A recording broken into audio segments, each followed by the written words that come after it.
Hi,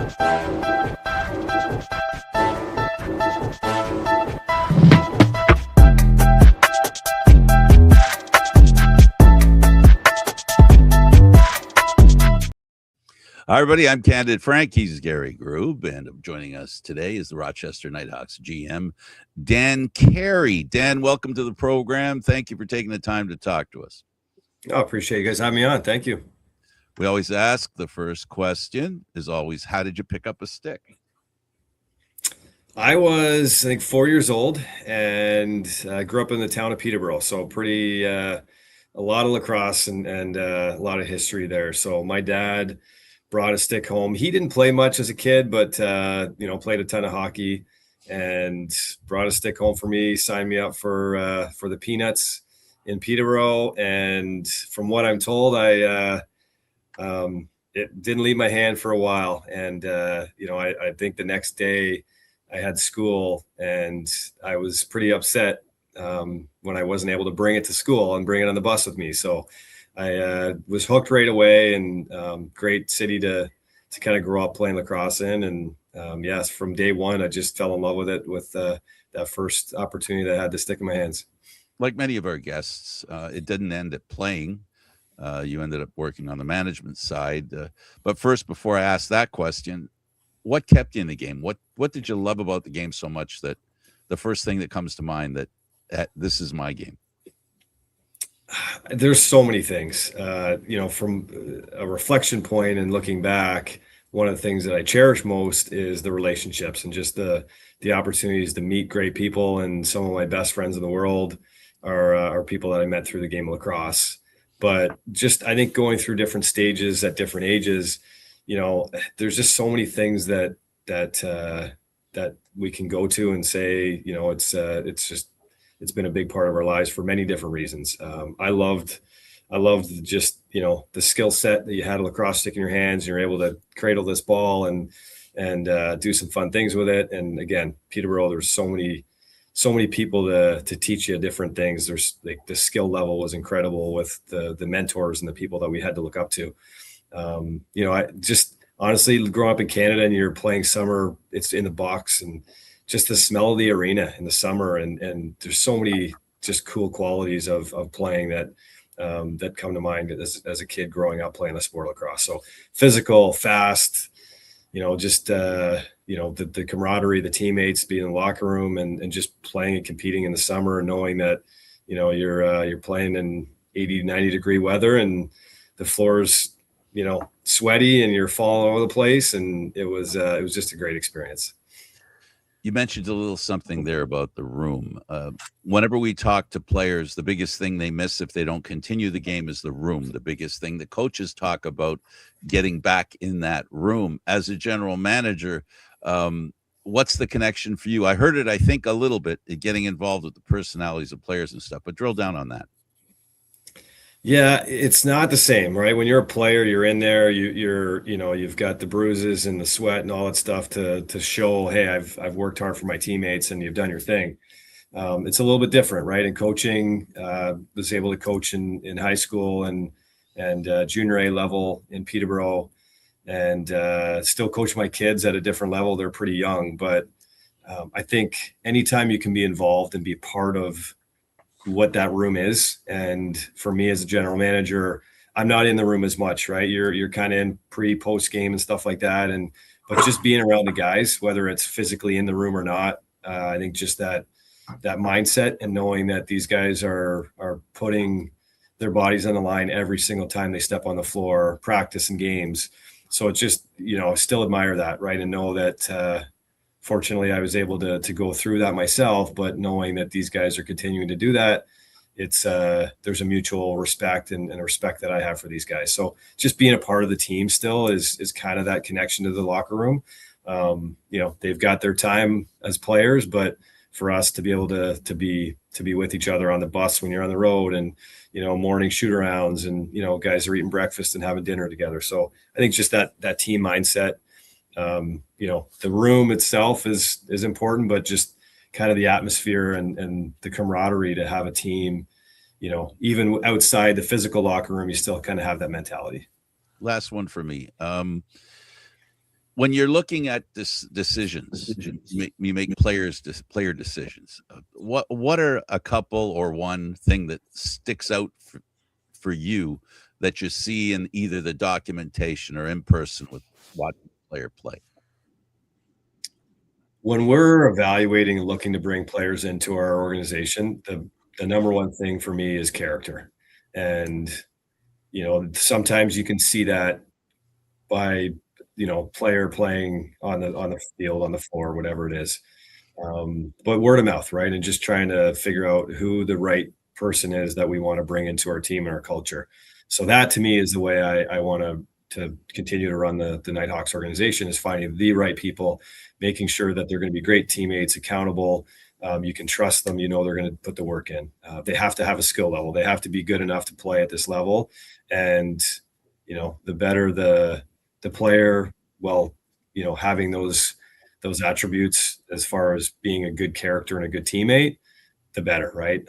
We've got some really good skilled players on our team, and they're fantastic people. So it's not easy to do. There's going to be times where you have to, you have to kind of just manage certain people, certain personalities. But, for me, having the right people is very important, to lean on them and know that what our expectations are to compete at the highest level, they're going to be feeling the same way and doing what needs to get done to do what's best for the team.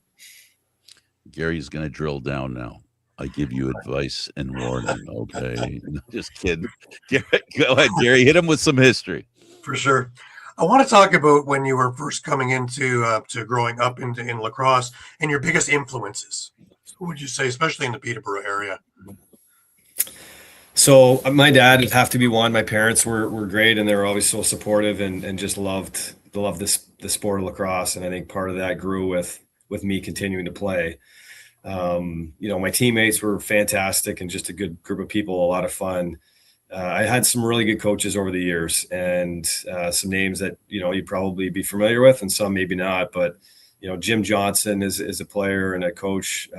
He played, I think, back in the 70s and 80s and part of, the kind of the senior A, senior B program at Peterborough. Just an amazing human, and a guy that at a very young age was very influential to me. And I think my dad as well, because my dad would help him coach, and a guy that wasn't, he wasn't necessarily, too experienced in the game, but he knew how to coach and be around kids. So Jim was great. The Evans family, Paul Evans was my coach for a few years. Jan McGee, late great Jan McGee. He actually played for the old Rochester team here, the Griffins, and he was a fantastic guy. There's just so many to kind of go through.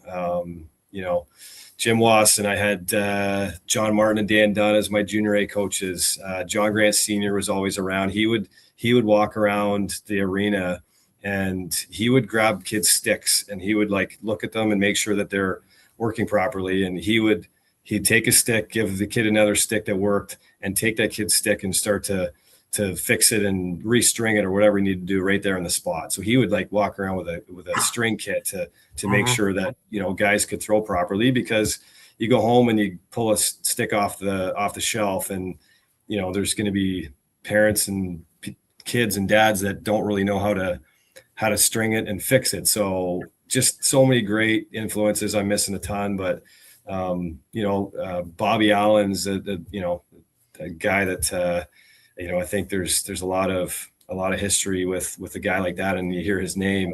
Remember when I was in senior and junior A, getting on the floor, he'd come out. Sometimes he'd be, a couple hours before the game, and he's just playing catch with you. So really cool to be around, such historic city when it comes to the history of lacrosse, but also just the people that were involved, and they just always wanted to get back to the sport and to the youth, and very lucky from that standpoint.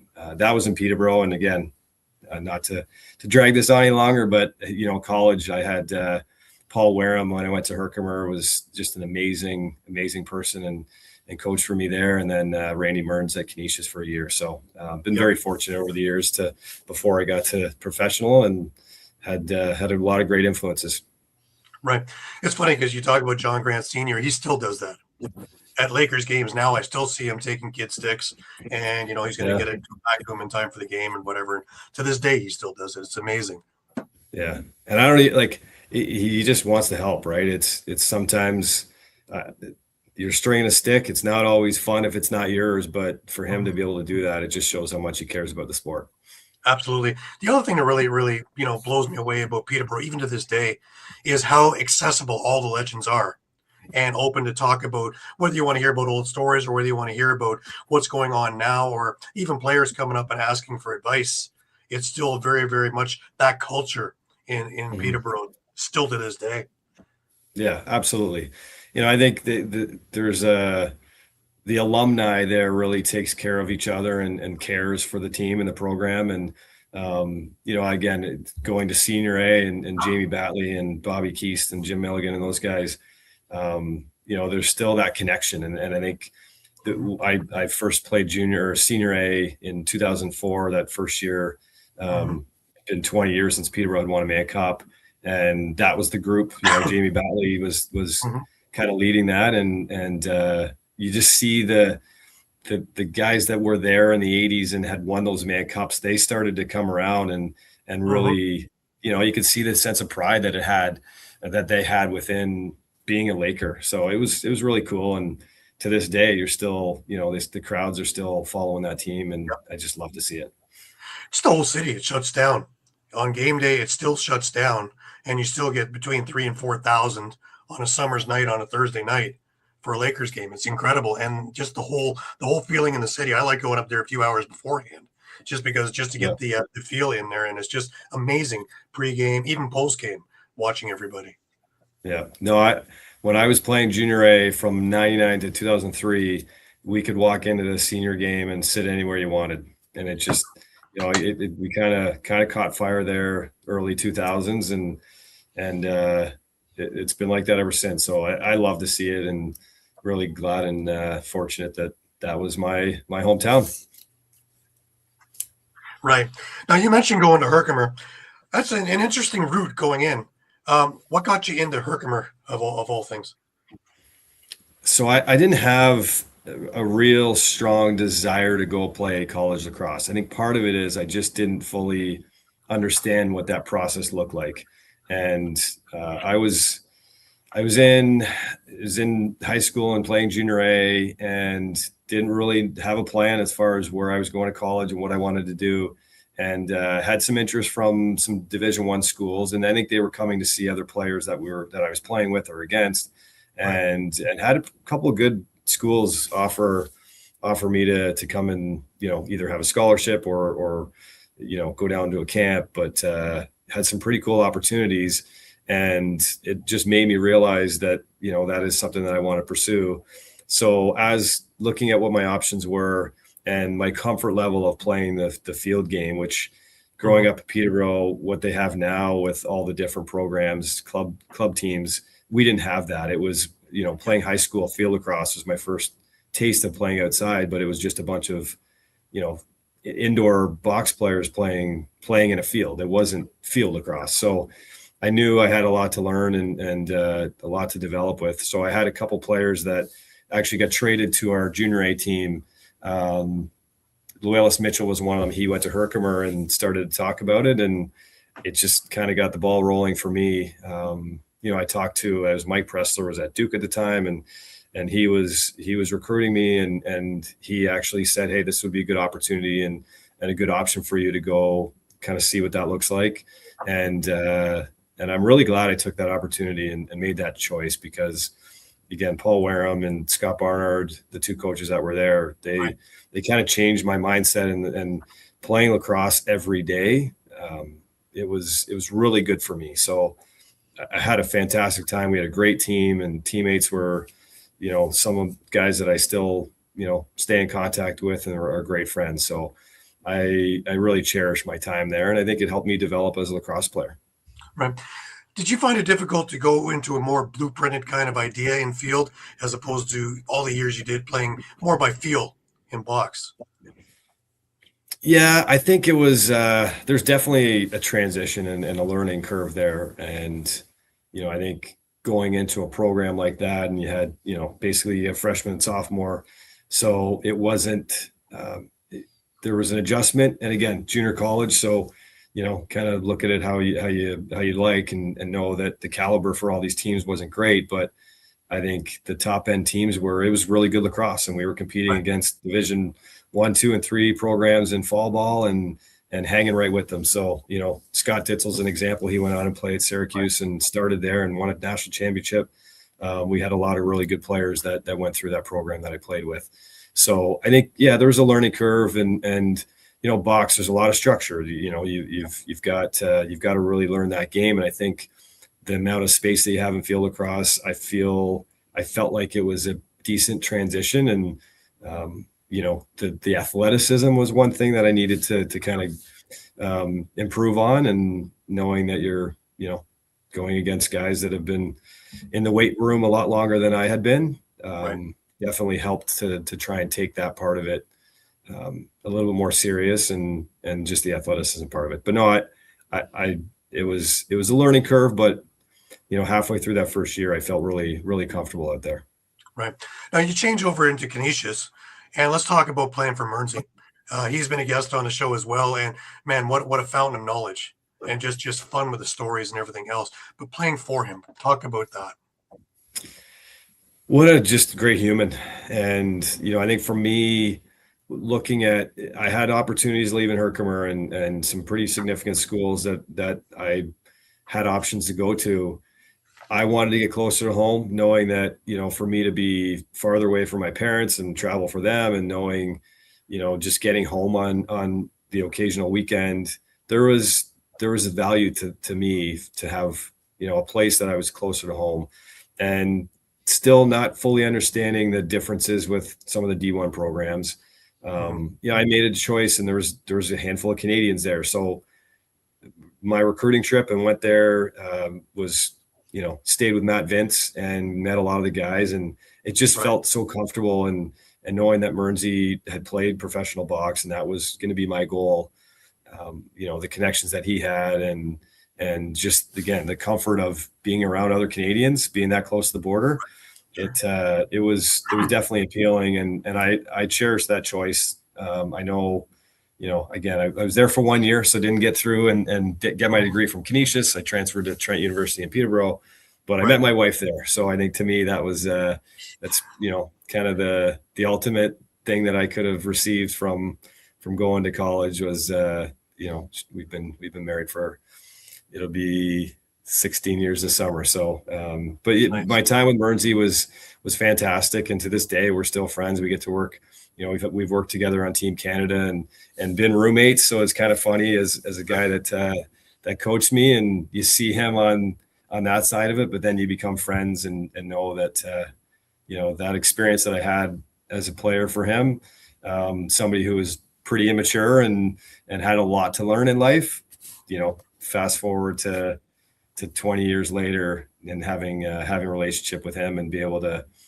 still talk with him is awesome. So what a fantastic family the Merns are. Absolutely.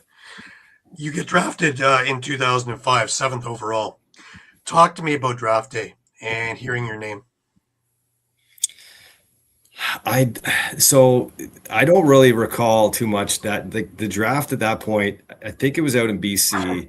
There's probably a few that were in person, and it wasn't something I was kind of asked to go to or expected to go to. I had a pretty good idea of where I might land, and if you look at that draft class, it's phenomenal. Like, it was, I think Brody was 1, Shawnee Evans was 2, Greenhall might have been 3.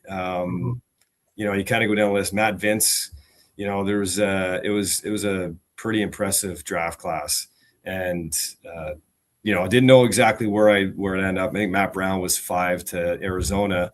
So I talked to Arizona and Colorado, and I wasn't sure if Arizona, they were looking for a lefty, had talked to me and said, hey, it's kind of between you and another couple teams. And then Steve Govett was the GM in Colorado, and he said, hey, if Matt Brown's there, we're taking him at 5. If not, we're taking you. Like, blunt, honest, straightforward. It was just like, this is what's happening. And I respected it. I don't think I'd ever met him at that point. And, so I got a call shortly after the draft and, was drafted to Colorado, which to me, being somebody who had played in Buffalo at Canisius and my wife was still at school there, you're thinking, hey, that could be a good fit, but getting a chance to play in Colorado in front of that crowd with that team and Gary Gate as my coach and Steve as the GM, I'm just, it really worked out and fortunate to get a win in that first season. And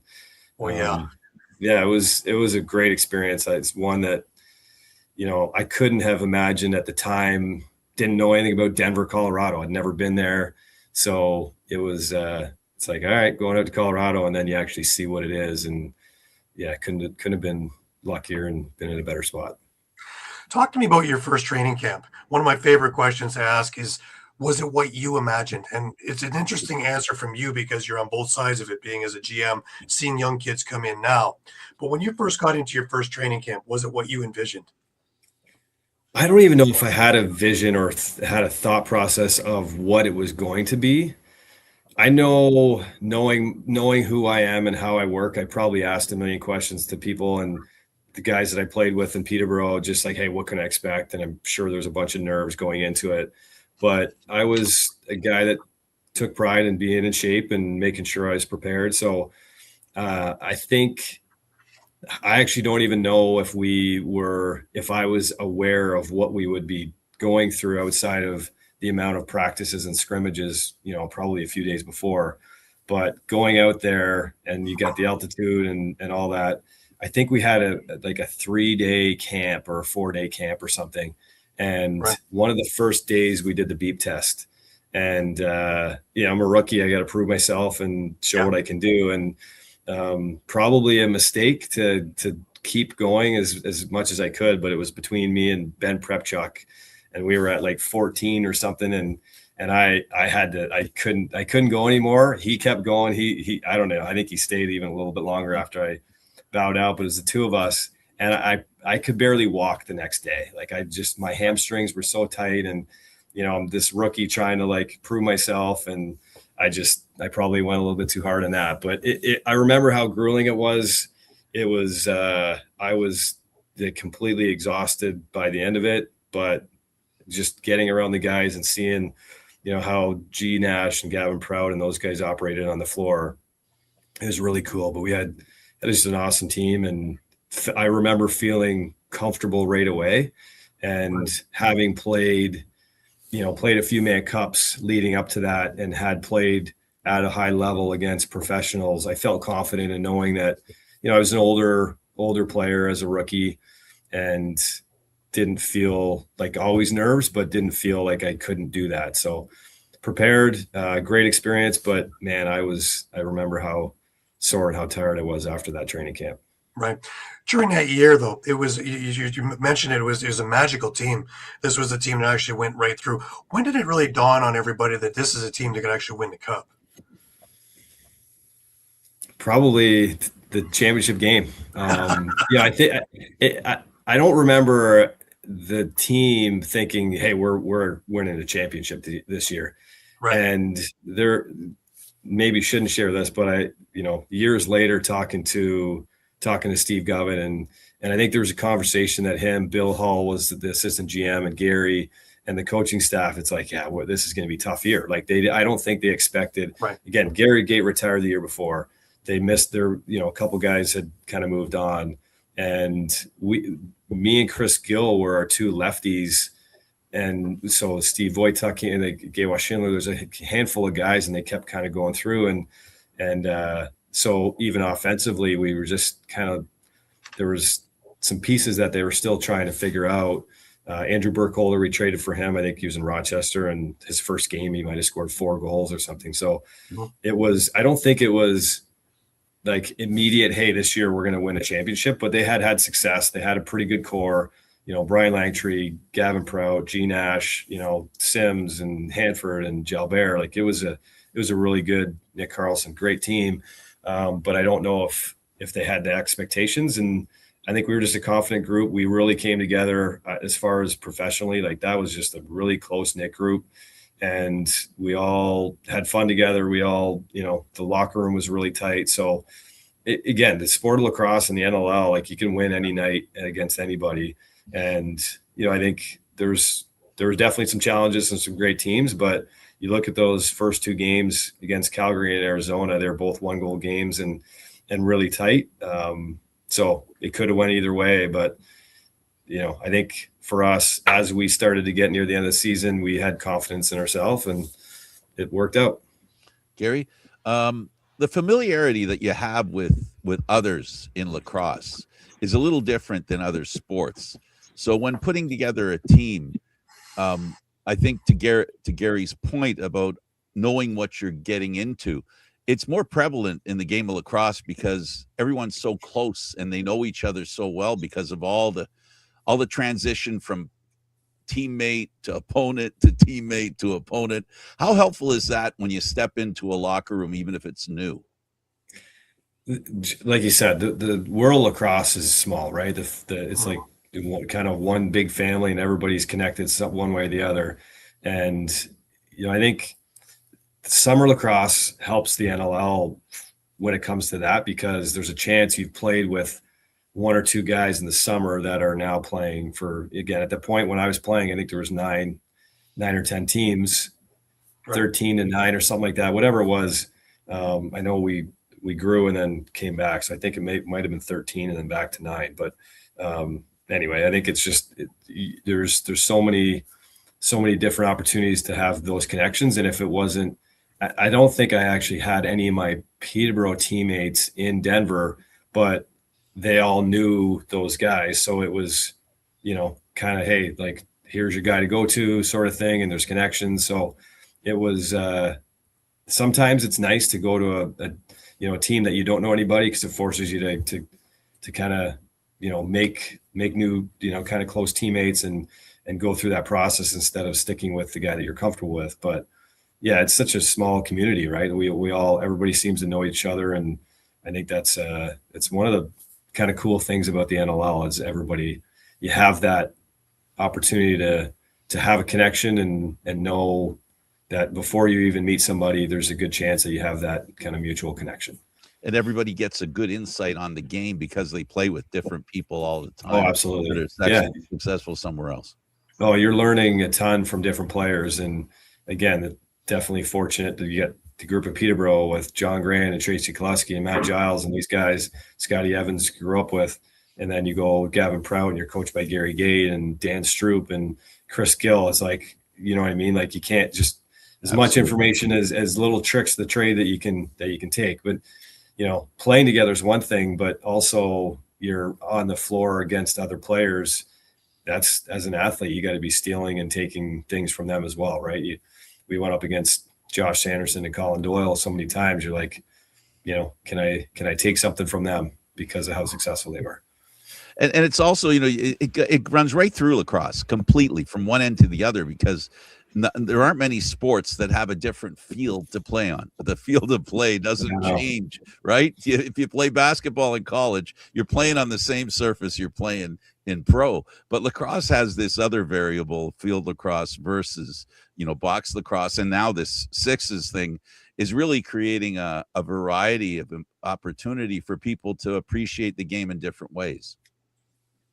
Absolutely. And again, it's hard to, is that a good thing or a bad thing, right? I think the more lacrosse you can play, it's great. But now it's like, all right, well, there's some confusion and what's better. And, that's a story for another day, but trying to make sure everything is supporting each other. But I just want to see the game of lacrosse continue to grow and have kids grab a stick like I did at a young age and, try and make lifelong memories and friends. And there's so many things that this game can give us. And again, working for the Seneca Nation, like, this is the creator's game and it's a medicine game. There's a lot of, things that we can look to with the game of lacrosse.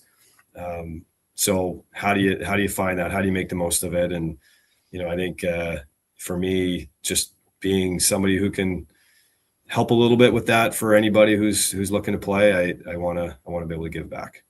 And I don't want to leave the sixes out there like I'm saying it's some sort of handicap or some sort of bad thing. I think there is sacrifice in sports sometimes that has to be made. And in the case of lacrosse, as many eyes as they can get on it, if playing sixes at the Olympics means more people watch the game, I think all of us are on the same page as far as that being a good idea, bottom line wise. Yeah, it's huge. If I understand the why, right? To be able to get any type of discipline of lacrosse into the world stage is very important. And the Olympics is, you don't get any bigger than that when it comes to competition. So, I think those who are involved in those decisions, I'm all for it and on board to help grow this game of lacrosse. And if we see some kids in another country that might not have been exposed to it and they pick the sport up and it grows, then, to me, whatever the discipline is, I'm good with. Again, you got Olympic Village, you got, a larger roster. It's a little bit harder to get that approved if you have 20 to 24, person roster to try and have them accommodated in Olympic Village. So I think it makes sense to have a shorter roster and a different discipline. If that's what it takes, then let's do it. We're watching the Olympics right now. We're seeing the excitement generated not just by the game, but the atmosphere around the game. Like when we watch the hockey, Canada against whomever, or the U.S. against whomever, or skiers or sports that really don't get a lot of attention. They're getting attention and getting eyes and getting opportunities. And we're really grateful. I as a lacrosse fan, am grateful that they're going to be at the Olympics. Yeah, me too. Now let's transition. We're due to injury. You have to leave playing. When would you say was enough? When you came to Toronto 2012 and it's like another concussion, it's enough. Yeah. So I played 2 full seasons in 2006, 2007, the NLL, and then 2008, I think it was game 10, maybe, or my 11th game, maybe. I had a concussion and at the time wasn't educated, didn't really know. And, medical staff was great in Colorado, but, my thing is like, yeah, I feel pretty good, but I knew there was something off, but I didn't know enough to say, hey, this is what it is. Like, do you have a headache was kind of the common question for people who had a concussion. So I had a concussion. We had a bye week, played 2 weeks later at home against Rochester, and came in. I took a little hit in the first quarter and came into the locker room. So I wasn't, at that point, I knew I hadn't been completely healed because, I'd taken so many hits to the head and never really affected me. But from the previous game to that game, just felt off the rest of the half and continued to play because I didn't know well enough. And then came into the locker room and just like, I couldn't function. So it was bad for about 2 months there. And then, kind of came back and just kind of fought through it and tried to figure out ways. And I think there's a lot that, kind of snowballed, and I just never got back to the same. So I kept trying to fight through it. And there's a few years where I only played 4 games. And then I think my last year in Colorado, I was about to retire and saw, his name is Andy Plater. He was a trainer for the Leafs, and he had some time to help me out. And I immediately changed my life with some of the treatments that he had on me. And then decided, I think it was October, I decided to play that year. I was ready to retire. So that was my, I think, second last or last year in Colorado. And just kind of kept trying to fight through it because I love the sport, and nobody was telling me, hey, this is not good for you. But I think just over a number of concussions, I think 2 or 3, kept trying to fight through it. And then my last year in Toronto, the last game that I played was against Buffalo, and another concussion. Unfortunately, the doctors didn't feel like it was fit to continue to play, and probably the right decision, to be honest. I came back the next year trying and hoping, and showed up at training camp, but it wasn't in the cards for me. So it sucked. It was not for somebody who still loved the sport and felt like I hadn't even hit my stride or my peak yet as a player. But that's part of it. You sign up for a contact sport, and I was always tiny as a kid, and I would there's so many times that I'd carry my helmet off to the bench, but never felt like I don't think I ever dealt with that. And it was actually my fault. The first one, I tried to hit the guy that was about 6'6" with my head and didn't work out for me. So after that, I just, kind of an uphill battle the whole time. And, Right. Again, I cherish the time that I got to play and don't have any regrets, but it just couldn't get back to, the player I wanted to be. And I know even for my, personality wise, I know I wasn't myself. So being around some coaches and teammates, I'm sure, didn't leave the full impression of who I am, but part of the sport. A lot of people deal with it and had to move on and wanted to continue to stay involved in the sport. Let's talk about transitioning into management. And you get a job with Colorado in player personnel, and then that turns into becoming the GM. Let's talk about the transition into becoming the GM. So I was back in Peterborough. I just got married 2010, retired in 12, and then with Colorado again, Steve Govett, just had a great relationship with him, and I was coaching junior A during the time where I was, kind of dealing with the concussions, and started scouting for them and just kind of volunteer scouting and wanted to get involved, and always thought that was just a cool job. Never felt like, hey, that's something I'm going to try to do as a younger guy, but I started to kind of take a liking to it, and I did a decent job apparently with some of the scouting and helping with that. Right. So I worked at the Hill Academy for a couple of years, coaching and teaching there.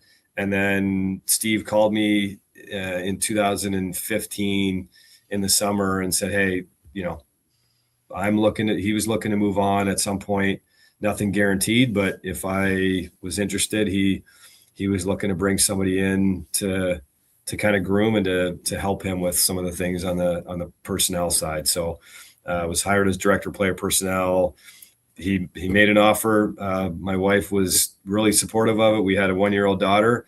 We decided to sell our house in Peterborough and move out to Denver, Colorado. And again, wasn't guaranteed anything, didn't know how it would work out, but I think it was about 2 years, less than 2 years, I think. And then I took over as general manager when he went out to San Diego. So right. Great.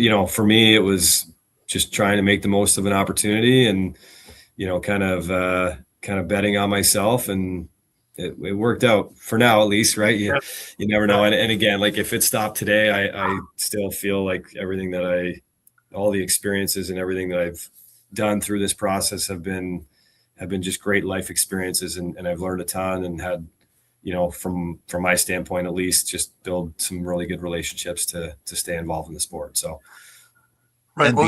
And be confident what you're capable of. What's that? Oh, and be confident of what you're capable of. Yeah, you have to be in this role, right? You have to be confident and know that if you're not, then you're going to make mistakes. We make mistakes regardless, but you're going to make a lot more mistakes if you're not confident in it. But that's the challenge. That's what makes you want to do it, isn't it? Like being on that edge of every move is the last best move that you can make. Yeah, and it's being somebody who just loves to compete, right? And whether you're playing yard games with your buddies or playing hockey on Thursday nights, I just love to compete, and this is a way to compete. Sometimes it would be nice to shut it off. I feel sometimes it's just like you're always in competitive mode. So when your job is part of that, and wins and losses are real, and they're a part of what you do, and it's a results driven business, it's tiring sometimes, but right. That's who I am. I'm just wired that way. I love to compete and be part of a team. To be able to have an end goal is something that you have to be every day, kind of looking to see what, good or bad, how you can improve and what you can do to make your team better. That's the part I was trying to drill down on, where there's any moment and any time where you turn on as a GM. As a player, you can shut down for a little while and ignore the world. But as a GM, you can't let go of any opportunity that might pass by. And you're constantly, that's got to be a lot of pressure. And I know it's rewarding, but it must be a lot of pressure to always be ready to make a move. Yeah, and again, I've kind of learned and been taught like sometimes the best move you make is not making a move. There you go. And there's a lot of things that you have to consider, but you got to make this tough decision sometimes, whether that's not making a move and making a decision is still making a decision, or you got to make a decision to make a move, and sometimes that's disrupting the team, and what you think might be best isn't necessarily best, and we have to kind of live with those, and part of it is learning through that. And I'm not perfect. We've made a lot of great trades, and we've made some that maybe not aren't seen as great, but trying to learn from them and get better, and know that the information that you have, you got to be willing to make the decision based on that, and gaining as much information and thinking things through. Sometimes you have to just go with your gut, but most times you got to really make sure you're educating yourself before you make the decisions. I guess that's one of the similarities between being a player and a coach. Just like in practice, you practice moves you may never use, and in the case or a general manager, and in the case of a general manager, you got to think of every move and make a decision on each move, because you really don't know what's going to be necessary going down the road as a GM, just as a player. Yep. It's interesting. I really enjoy this conversation about being a GM. Thank you. It's good here.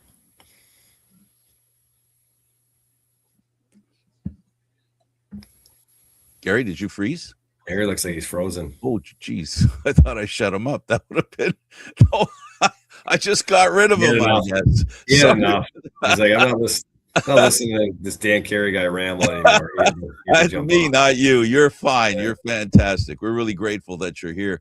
Rochester, the team itself is a team that, I like to call it the triumvirate of lacrosse teams. Toronto, Buffalo, and of course Rochester. That triangle that's very close. It's a luxury that you three teams have that not many other lacrosse teams in the NLL. In fact, no, I don't think any other NLL team outside of that triangle has the benefit of being so close to each other and always aware of what each other are doing. Or am I assuming too much? No, I think that's historically right. Those proximity wise, those three teams have been always close, and some of the longest standing teams in the NLL. You can add Oshawa and Ottawa there now too, with kind of based in Ontario. Absolutely. But it's there's a lot of history in Buffalo and Rochester and in Toronto when it comes to championships and success that they've had. So we're a new organization now from 2019, but we still want to be part of that and start to build our own successes here. And it's the proximity helps when it comes to rivalries, but there's so many teams in this league that you got to be ready for and compete against, and you're going to build those rivalries sometimes naturally and organically through different things. And Buffalo, Toronto are always tough opponents since I've been in this league. They're both two teams that have been historically at the top of the standings and never an easy game. So definitely cool to be part of the three that are close in proximity and when it comes to history, but there's a lot of teams to include in there as well. That was a question on behalf of Gary while Gary was gone. Gary, I asked him about the benefit of being part of the historical triangle of Rochester, right, Buffalo, and Toronto, because you see, Gary likes going to lacrosse, and they're the three easiest places. And now Oshawa, obviously, or Peterborough, Oshawa. For me, it's the same thing. Whether you go to Peterborough or Oshawa, you're going to see the same fans. So now you got four locations very close to each other that are actually drivable. And I was asking the GM how much he enjoys that, being in the proximity of all these other great teams. And that you heard his answer at the end there. Right. I actually want to drive down a bit more on the idea of getting an expansion franchise, and basically it's a slab of clay. And of course there were growing pains in the beginning years, but from taking it from where you started there to where we are now, you've made some incredible moves. You've had some bold decisions along the way. Take us through the journey on how you came from from the days of, you had Craig Wendy, you had Steve Fryer as goalies, to where we are now with Riley Hutchcraft and Rylan Hartley and all the different moves along the way, getting Connor Fields, Ryan Smith, and between the draft and moves just to get us to where we are now. It's been a process, and honestly, I'm not a very patient man, but I've had to learn that through this. And from day one, really tried to focus on the quality over quantity, and I mean, like making sure we have the right players. And building through the draft is something that you looked at the teams that were successful at that time. Saskatchewan had their run, and Derek Keenan did, such a fantastic general manager and coach. And you look at their team and their roster, and those players were all, top end first round players. Georgia had always, kind of stocked up on high draft picks. So, there was a bit of a blueprint that I was kind of looking at, and knowing that those first round picks are really valuable. And if we were to move one of those picks or use one of those picks for a player that's already established, I wanted to make sure we had time with that player, and it wasn't going to be, a couple of years, or focus too much on, the high end free agents that are going to now take away from either acquiring a higher round pick or taking the reps away from those players. So, again, we started off with an expansion draft and didn't have, we weren't as deep as we would have liked early on.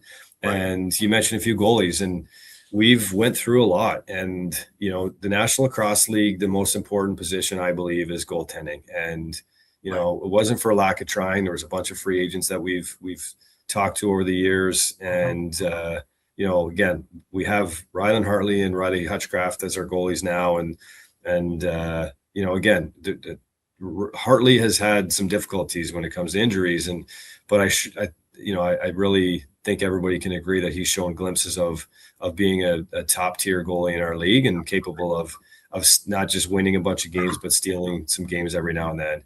Hutchie had a great year last year. He, coming to us, he had never really started a game and played some minutes in Toronto, but watching him play in the summer, felt like he was ready for more of an opportunity, and needed to have somebody with Ryland's injuries and what he had dealt with over the years, making sure we had somebody that could step in if something were to not go great, as well as push him to be better, right? We wanted to have two guys come in and compete for that job. So, we love those two. They're great teammates. So the goaltending situation has evolved, and there was one year, I think we went through 5 goalies with injuries. It was not ideal, but, trying to make the best of that opportunity and that position has been a challenge. But, I think those two guys, again, you look at Hutchie's numbers from last year, he's capable. And I know this year he's had some opportunities that I'm sure he's ready for the next one with how things have gone. And, anytime the goaltenders, if there is a bit of a struggle or a time where they're not at their best, it's not just on them, right? Our defense, the best defense in front of a goalie is definitely going to help them in their percentages and all the stats. So, goaltending has been one of those things. We've had a lot of change over the years, but we've had some consistency now with these two over the last few. Again, you can talk about our roster with Ryan Smith and Rylan Reese and Connor Fields and these guys, Ryan Lanchbury as our Thomas McConvey first overall pick. So we feel like we've done a good job with those picks that we've had, and made the most of building a roster that we have some time ahead of us with those guys, right? There's a future that Connor Fields has got 4 years, I think, left in his contract, and loves being a Nighthawk, loves being here with this team. And, you talk about those other guys, they're still kind of scratching the surface from my opinion. I think there's still a lot of growth, and you're seeing guys around this league at 37, 38, 39 offensively that are still putting up great numbers. Majority of our guys haven't even hit 30 yet offensively. So, I think the future's bright with our group, but the future is always, the future, and we have to focus on now. So I think, we're happy with where we're at with our with our guys. And, you talk about our offense, defense, goaltending, we feel like we're ready to compete every night. Right. One of the things also, what I've noticed of the team is the camaraderie. Everybody plays for everybody. Nobody is bigger than the team itself. Everybody is in with everybody. And the guys you brought in, the McCulleys, guys like that, are team guys, character guys, whereas you've gone for character, not characters in the dressing room. Yeah, again, going back to the culture and how important it is to have good people. They care about each other, and I think part of that is just, when you come into our locker room, you see what it's like, and that is a reflection of the guys that we have in the locker room. So I don't really need to say much when we bring a new guy in. It's up to that person and our current players for them to feel and understand what it means to be a Nighthawk and be supportive and be a great teammate. So, the checkpoints and that list we have to check off of qualities of a player and a teammate. I'm always asking, is he a good guy? I'm asking some of our players, if we're looking to bring a guy in, what is he like as a teammate? Right. And that's important. And, nobody's perfect. Everybody's got their qualities about them that we can all improve and be better. But, I think the main part for me is just making sure that it's just the right people and, like you said, the camaraderie and for us, lately we've had to stick up for ourselves and be there for each other. It's a part of it. Right. And whether it's, just being there to pat your teammate on the back or have to step up, in certain moments physically, if you have to, or whatever it is, that these guys care about each other. And I think it shows out on the floor and in the locker room. And also, when you reach down into your coaching, having O'Toole and having Hazer there, that's a big thing too, because between the experience of them playing and the experience of them coaching, I think that's a huge thing, especially with a younger team, to get everybody on the same page and over the bumps in the road along the way to have everybody stay focused. Yeah, when you have guys like that have been around for as long as they have been as players and coaches, it's there's not a lot that they haven't seen. So for them to be able to kind of instill that confidence and know that, hey, we've been through this. We need to, figure out a way for the team to be, coming together or being confident, whatever it is. They've seen it all. They've been through it, and it's not an easy thing at any point, but to have the experience, it makes it a little bit easier. And sometimes they have the answers that other younger guys might not.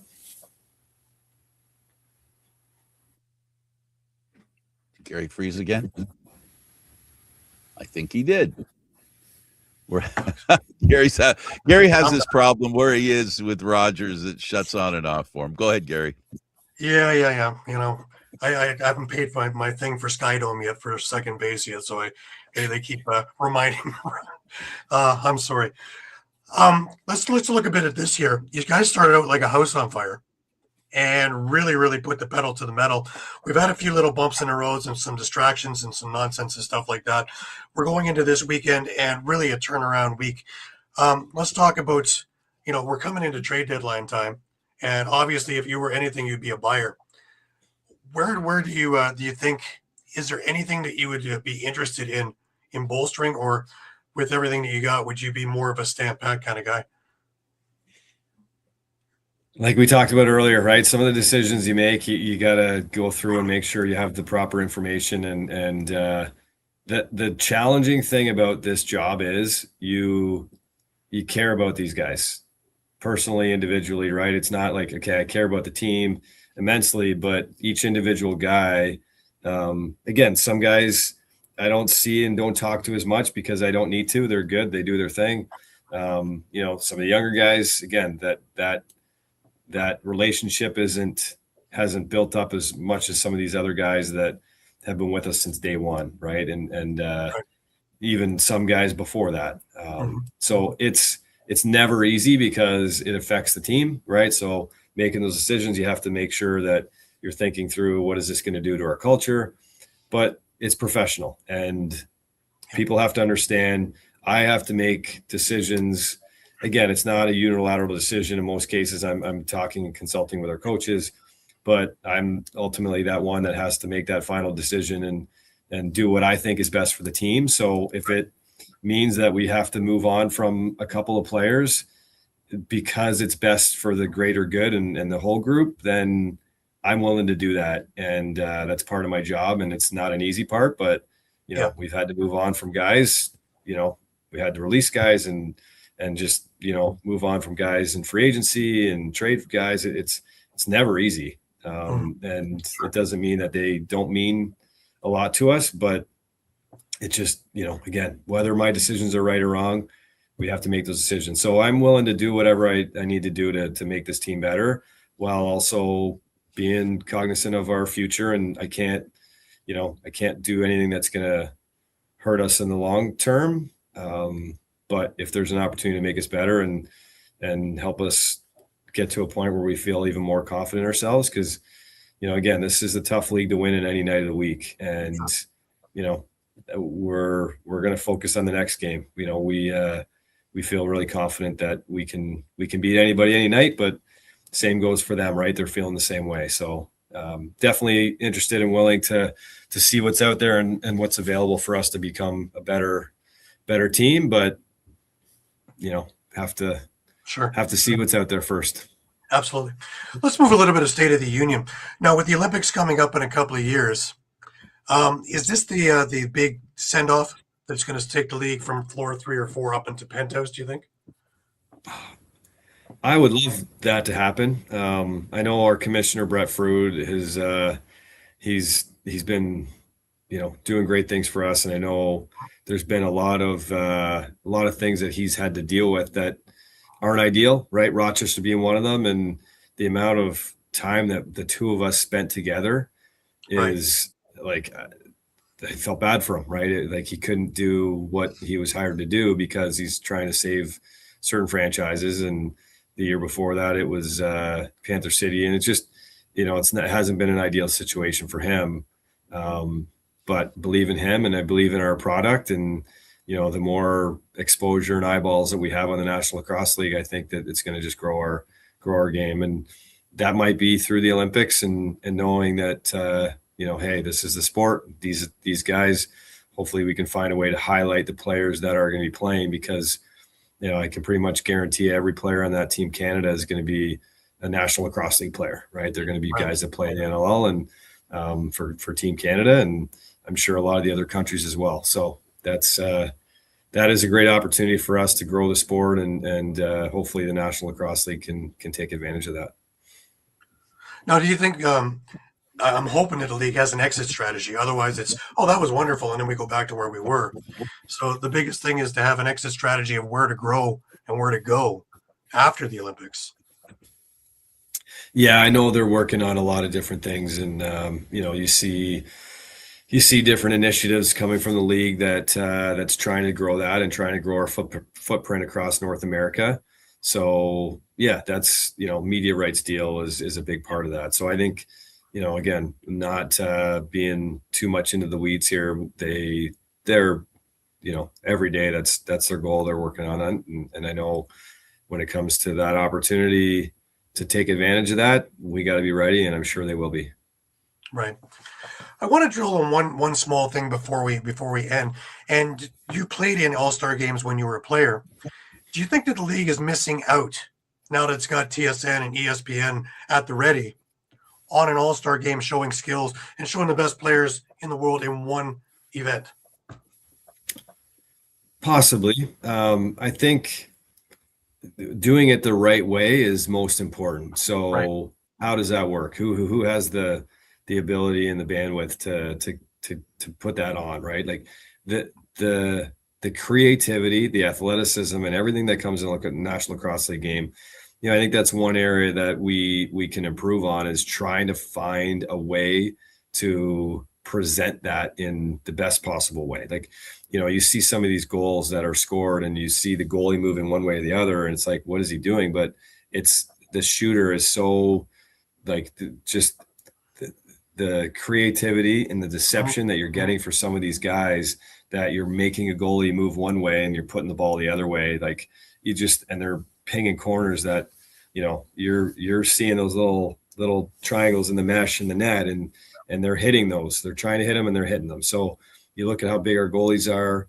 But again, some of the saves that are made with the athleticism and some of the defensive plays and the hits, it's just, so I think trying to highlight that in a way that might not be consistent with our current broadcast, and how do you expose that? How do you find a way to like bring out these finer details? I think would be a pretty cool opportunity to try and find that additional exposure in an all-star game. So, I'm not opposed to it. It was definitely like, some highlights of my career was playing with the best players in an all-star setting. Was really cool experience for me.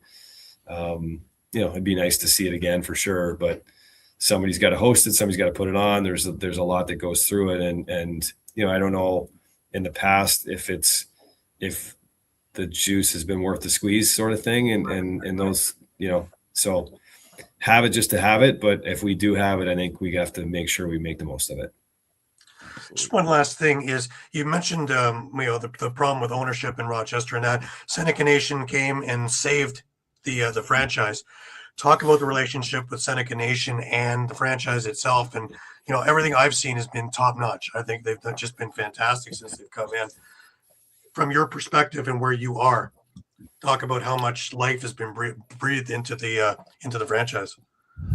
Yeah, what a fantastic situation for us to be in. Like, I don't think it could have worked out any better. To have an ownership group that is like just super invested and they care. They're texting us good luck, and they're wanting to meet our players and go through, like, it's just, they care. And the president's been at every game. He purchased a suite for himself, and he's at every game, and the counselors, the whole, like, they're just invested. They care.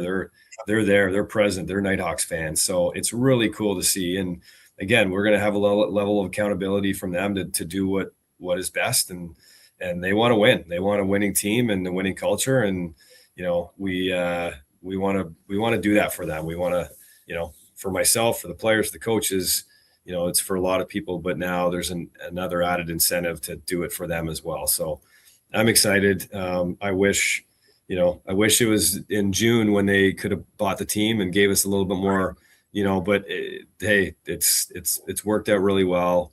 We have a lot to improve on when it comes to, putting butts in seats and putting on an improved product.